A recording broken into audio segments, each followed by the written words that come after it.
3 interesting VFR flights to 3 airports for 2 shows, one with a Clapton tribute and the other a sellout at one of our regulars. It's another jam-packed episode of Life in the Fast Lane. I'm John Weisswasser, pilot and drummer for Eaglemania. Follow me as I explore the practical use of general aviation while I travel the country with the world's greatest tribute to the Eagles. This is Life in the Fast Lane.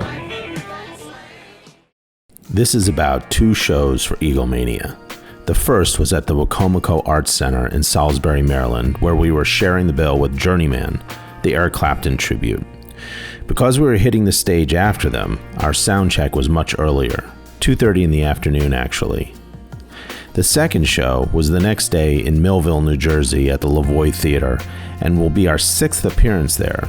Sound check was slated for 5:30 p.m. The choice of airports in this case was easy. Each venue was served by an airport no more than 10 minutes away. For the Wicomico, Salisbury, Maryland was an easy choice, a Class Delta about 7 miles from the venue. The Levoy was about 5 miles from Millville Airport, an uncontrolled but well-serviced airport with nice long runways and good approaches, and where I knew I could get night access if I needed it. The plan was to leave Caldwell, New Jersey on Friday morning for Salisbury, Maryland, about an hour's trip. Then, at some point on Saturday, fly the 20 minutes from Salisbury to Millville, and finally to fly back after the show on Saturday night, as I had to fly the next day to Nashville for the Country Music Hall of Fame induction ceremony. Looking ahead at the trip the days before, windy was showing a strong coastal low that would be passing through the area the days before, leaving some strong northwesterlies in its wake, with good ceilings and visibilities for Friday. Saturday looked like perfect VFR weather for the duration. The surface analysis confirmed all of this as well. My Friday morning brief showed an overcast layer at 3,000 feet up around my departure, and clear skies at Salisbury with gusty winds at both ends. In Salisbury, the winds were aligned with runway 32, which helped a lot. With the exception of the gusty winds, the TAFs were really unremarkable. That was all due to a very strong low, which had breezed through the area the day before. Some stations had even reported altimeter settings of less than 29. Not surprisingly, there were a lot of air meds for the area. Fortunately, the turbulence was limited to altitudes which were too high for this short flight. PIREPs for the area weren't really showing anything worrisome, save for some mild, low-level wind shear around Teterboro. The SIP-VIP in the turbulence forecast showed me nothing that I didn't already know. NEXRAD was clear, so I filed and went to the airport. These were the METARs when I got there. The winds had picked up at Salisbury, but they were right down the runway. 929 Delta Alpha is cleared to Salisbury beyond departure, left turn heading 180 radar vectors LVS filed. 2000 160 10 119.2 squawk on release 9 Delta Alpha. Meridian 9 Delta Alpha, Rebecca is correct, advisory text with current native. Boco 9 Delta Alpha. Okay, cool. Delta T's. Vanessa 32 Romeo, call ground taxi there via Papa Delta. Delta 3 Romeo. Citation 81 Charlie Bravo, Caldwell ground, runway 4, taxi via Tango Papa. 4 via Tango Papa, 81 Charlie Bravo. So 53 Kilo, cross runway 4, taxi Bravo, continue the ramp via Bravo. Cross runway 4, hit the Bravo, 53 Kilo. Startup was normal, and after a short taxi and hold, we were released and cleared for takeoff.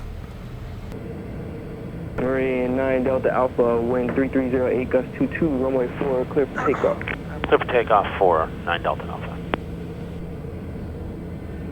465 Alpha.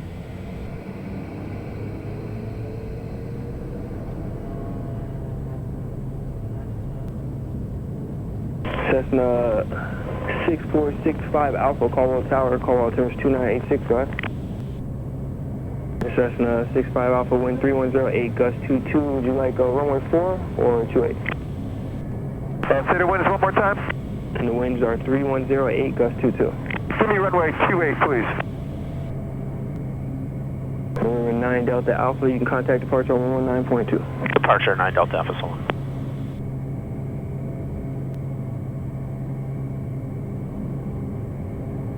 Departure, good afternoon, Meridian 929 Delta Alpha 1.2, climbing 2000, turning left 180. Meridian 929 Delta Alpha, New York departure, radar contact, climb maintain 4000, Newark altimeter 2985. 4000, 885, 9 Delta Alpha.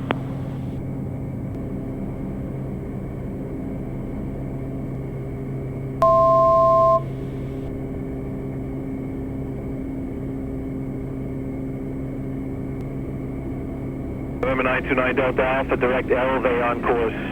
Direct LV, 9 Delta Alpha. November 929 Delta Alpha, climb maintain 5,000. 5,000, 9 Delta Alpha. 9 Delta Alpha, the altitude is black, 5,000. 5,000, 9 Delta Alpha. I'm leaving these routine calls in here for the IFR geeks and to allow for some sightseeing. Obviously, a lot of dead time gets edited out. Departure Meridian 929 Delta Alpha 6000, direct LV. 929 Delta Alpha, New York, roger. Expect higher over Cold Spec. 9 Delta. And New York Center, Meridian 929 Delta Alpha is leveling 11,000. Meridian 929 Delta Alpha, New York Center. I'll fire for you in a couple of minutes. Kennedy altimeter is 29 or 83. 83, 9 Delta Alpha. Washington Center. All right, well, we're at 17,000. we're at final altitude of 16,000 feet. 3474 Washington, around zero, altimeter 2991. We should be there in about 25 minutes. That's amazing. And the weather there is a little nicer than it was at Caldwell. Some scattered clouds, and the winds are right down the runway this time. Whereas before we took off with a crosswind, which made it a little bit more squirrely. This time it's runway 31, and the winds are 310 at 10, gusting to 20. So it's literally straight down the runway. 9 Delta Alpha, descend and maintain 4,000. 4,000, 9 Delta Alpha. And over approach, advance 4284 Bravo. Tax approach Meridian 929 Delta Alpha is 4,000 with the AWAS and NOTAMs. Request the ILS 32 at Salisbury. November 929 Delta Alpha, accepting approach, Salisbury altimeter is 299902 and copied the ILS 32 is on request. 9 Delta Alpha. November 929 Delta Alpha, turn right heading at 240. 240, 9 Delta Alpha. November 929 Delta Alpha, 5 miles southeast of Colby, turn right heading 300, maintain at 2,000 to establish on the localizer, cleared ILS runway 32 approach. 300, 2,000 to establish, clear for the approach, 9 Delta Alpha. November 929 Delta Alpha, radar search turning, contact Salisbury Tower, happy day. Over to Tower 9 Delta Alpha. Salisbury Tower, Meridian 929 Delta Alpha, outside Colby. 929 Delta Alpha, Salisbury Tower, good afternoon. Wind 330, 10 gust 19er, the altimeter 2993. Report 5 mile final, 32. Okay, we'll give you 5 miles for 329 Delta Alpha. So now I'm looking at, now it's GS is blinking. 4347 kilo, runway 5, wind 310, 13 gust 20. Clear for takeoff, left turn out It's time for the gear to come down. 47 kilo, clear for takeoff, runway 5, left turn out. Throttle back a little bit, whoops. Just throttle back. Degrees and flaps. All right, got this, manual lights, 10 degrees of flaps, gonna give it another 10. 9 Delta Alpha is inside 5 miles. November 9 Delta Alpha, runway 32, wind 310, 12 gust 19er, clear to land. Clear to land 32, 9 Delta Alpha. Oh, come on, don't crap out of me now. I was responding to the beeping I heard as one of my GoPros quit for reasons that I still haven't figured out.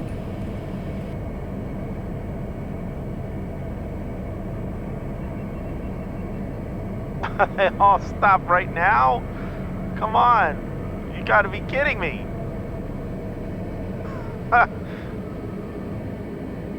If there's one interesting thing about this flight, it's landing.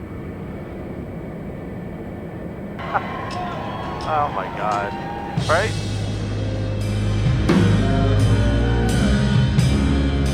We rarely share the stage with another band, and when we do, it is usually done for reasons out of our control. In other words, we typically don't like it.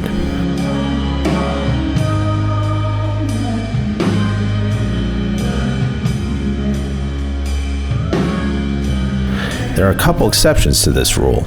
Tusk, a Fleetwood Mac tribute, is one of them, as is Journeyman, the Eric Clapton tribute. This show in Wicomico was one of those shows. It's a good pairing.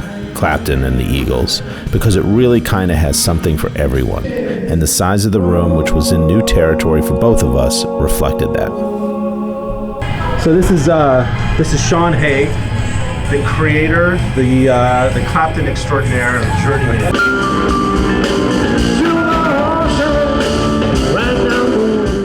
All good. This is quite a weekend for you guys. Yeah, we're here tonight, and we're in Long Island tomorrow with a few other Blue Raven bands. I should be looking at the camera, not at you. Yeah, you can look at me.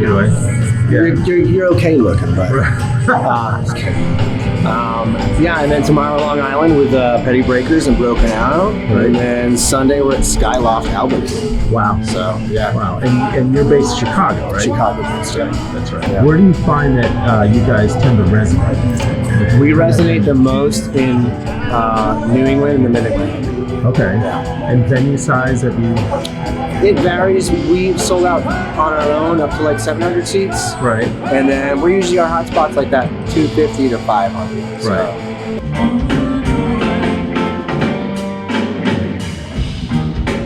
Our Facebook metrics actually show a lot more women. Yeah, that's like us on the too. ticket. That's but us too. but it's 50 to 65 is our range. Wow. And then we get people who bring their grandkids and stuff. Right. So that's fun. Where the sun never shines, wait in this place. It's cool. You actually look like Clapton. Yeah, I know. I have the glasses on. It's like Superman, you know. I put on my suit and my glasses, and people are like, awesome. Who are you? Right. It's not surprising that John, a disciple of Clapton, would have a certain fascination with Sean. My favorite Clapton song is Pretending.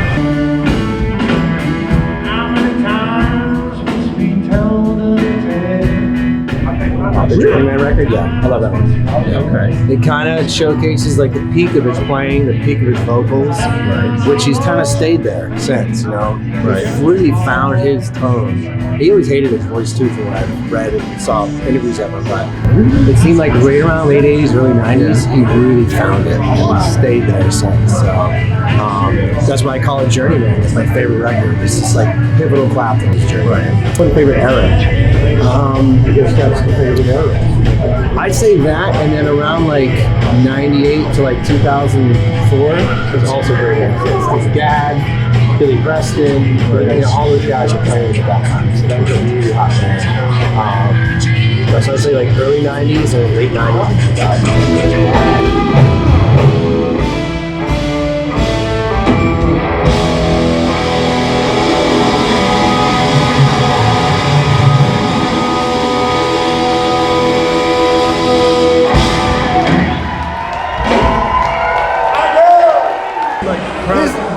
This is the sign of a good night right here. A bar line. A bar line. So it's bar enough. Yeah, bar. Cheers. Okay, for the flight from Salisbury to Millville the next day, I'm not going to belabor the briefing any more than the bare routine because this was as short and easy and plain old VFR as it gets. METARs, all severe clear. The forecast? You guessed it. And as far as icing or turbulence, not a chance. Honestly, the biggest challenge for me was whether to break my golden rule of always filing and going VFR instead. The downside of filing was that the extra time it would take to gather a clearance and abide to some circuitous routing would exceed the total length of the straight line trip. On the other hand, it was a beautiful Saturday afternoon and there was certain to be a lot of traffic. I decided to go VFR with advisories. And by the way, the drive, 3 hours. The flight, 25 minutes. So I went ahead, got started, and set up for a VFR direct flight over the 65 miles to Millville.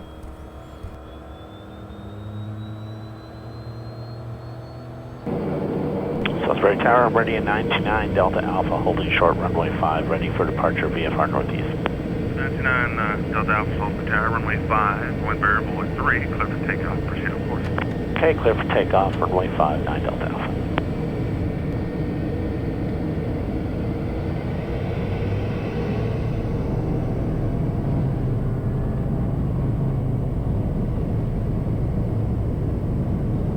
Now 54 Salisbury ground, runway 14 tank, KCDW Alpha, wind variable 3, altimeter 3012. There were 2 points of interest on this short flight.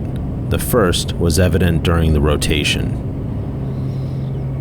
It was a beautifully restored Boeing B-25 that was holding short of the runway, the same kind of aircraft that Jimmy Doolittle conducted his famous raids into Japan during World War II. I don't want to distract you. Thank you. And approach Meridian 929 Delta Alpha is vacating 5,500 with the field in sight. Number 929 Delta Alpha, radar service terminated, squawk VFR, change to advisory frequency approved. Okay, thanks for your help, 9 Delta Alpha. Have a good one. Millville traffic, Meridian is inbound, we're 10 miles to the south. Anyone in the pattern of Millville? Up on the pattern for 32 Millville. I left that in here because I want to illustrate a technicality that is sometimes controversial. If you're not a flying nerd, you might want to fast forward a minute. Many VFR pilots complain about inbound traffic to an uncontrolled airport asking if there's any traffic in the pattern on the CTAF. The reasoning being that the astute pilot should have been listening to the pattern frequency to get a sense of what's going on rather than asking for a round of enunciations which tend to clog up the already jammed frequency. But you can see here, and especially if I had been on an IFR flight plan, that in the Meridian, which is going at the very least 2 miles a minute, that from when I left the approach frequency until I would have been able to enter a downwind, I had about 2 minutes to figure out and plan around any traffic in the pattern. Not enough time, in my opinion, to sit and listen for the slower traffic to self-announce. Can you extend your downwind? Millville traffic, Meridian is on a left base 32 at Millville. On my traffic, inbound from the northwest. We're 2.5 out for Delaware, close to 0%. Traffic, white audio on right now, they're going to make 29 up. Wait, traffic, 511, Echo Rail, traffic downwind runway.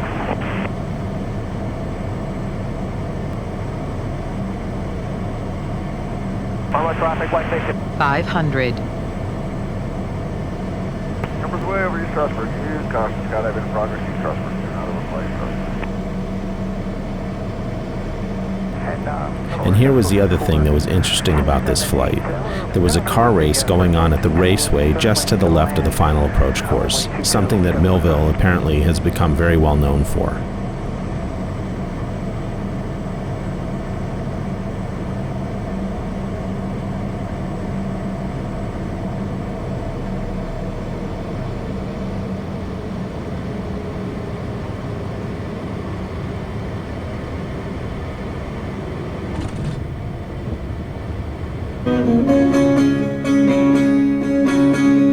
From there, it was on to the Levoy Theater in Millville, New Jersey for our 6th show there.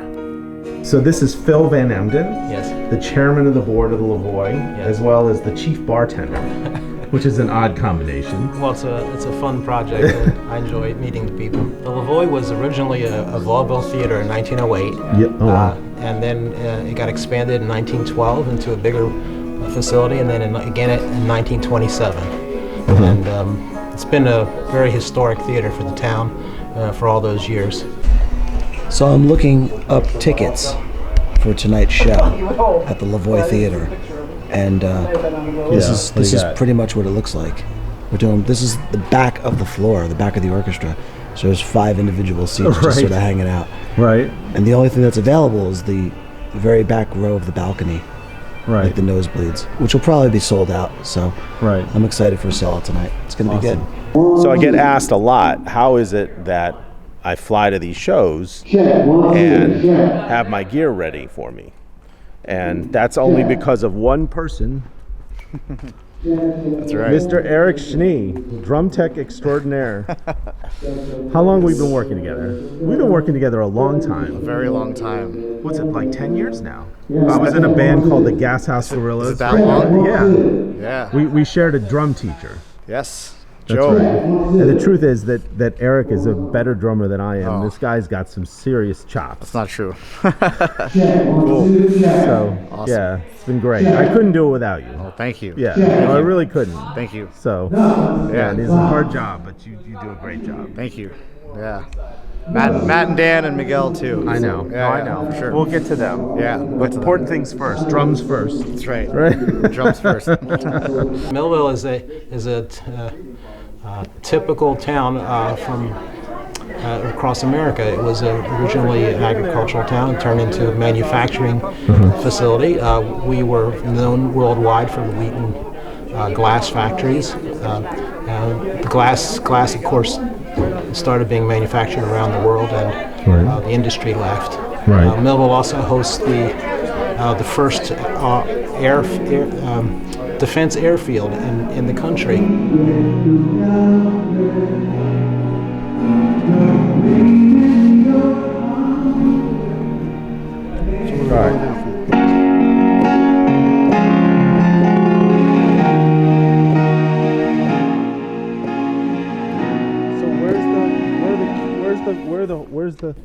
I'm always interested in what do you Frank's do? magic So tricks. Desperado. He is a true multi-instrumentalist and the unsung hero Before I of the get to band. the E, I got to get here and back. To do what? Hear the strings? Oh, So that fader controls the volume of the strings. I see. So, but the strings are keying off what your right hand is doing. No, it's layered with both. Oh, okay. It does exactly what I'm playing here. I see. So you're just using the fader to just to control bring the it, volume. just to bring the volume in. I see.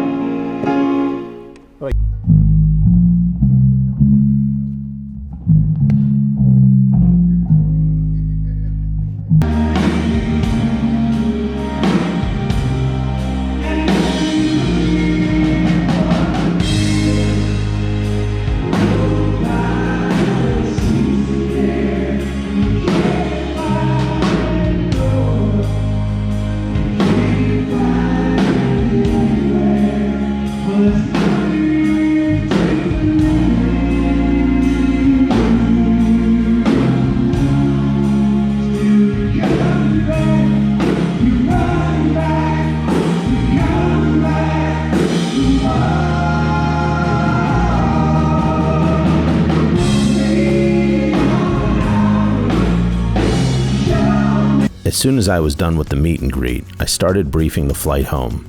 Though it was late, I wasn't that tired, and I wanted to get back that evening if I could, because I was going to fly to Nashville the next morning with my wife and some friends for the Country Music Hall of Fame induction ceremony. Dovetailing on the weather the daytime brought, the evening was not much different. The Millville and Teterboro TAFs offered nothing to worry about. There was no significant icing or turbulence forecasted, and here was the for-flight expected routing in the ODP. The routing was a bit circuitous, but I was confident that, given the time of day, ATC would let us trim a lot of that off. Either way, it was going to be a short flight. Millville traffic, anyone pattern Millville. I started up and called Atlantic City clearance on the RCO and got my clearance, which was exactly as for-flight had predicted. Takeoff was routine. Millville traffic, Meridian taking 1-4, going to be departing to the southeast at Millville. And up on the center line. Better there.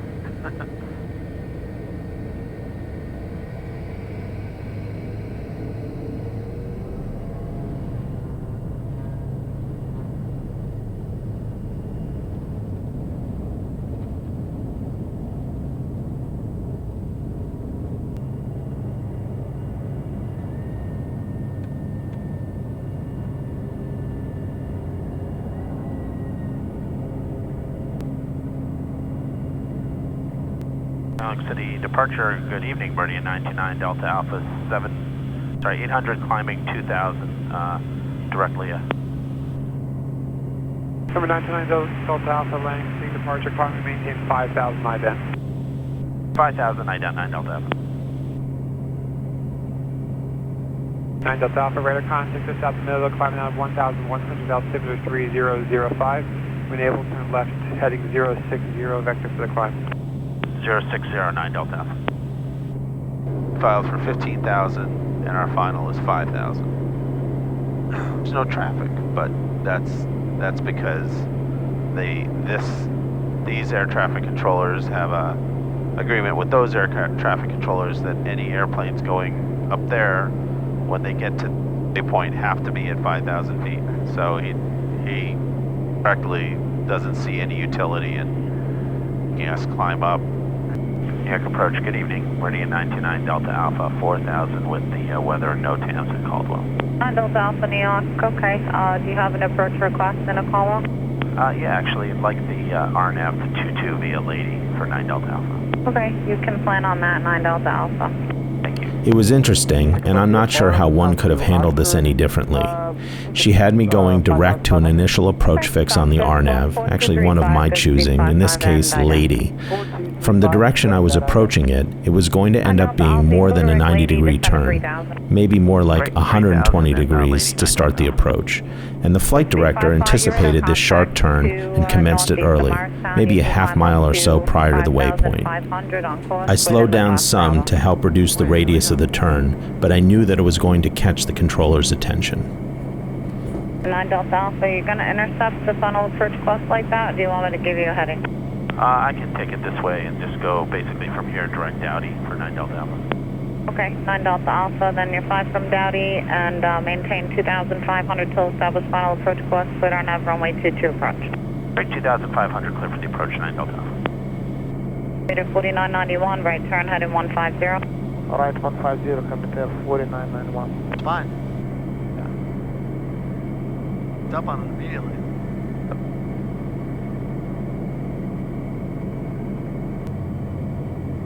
Approach 9 Delta Alpha can cancel. 9 Delta Alpha, Roger, IFR cancellation received. Maintain VFR. Your frequency change to advisories approved. Have a great night. Yeah, thanks for your help. You have a good night. Thank you, 9 Delta Alpha. Thanks, you too. Alright, we got manual, lights, 20 degrees of flaps, 3 green. 500. Parting off the glide path a little bit. Just the visual, the VASI.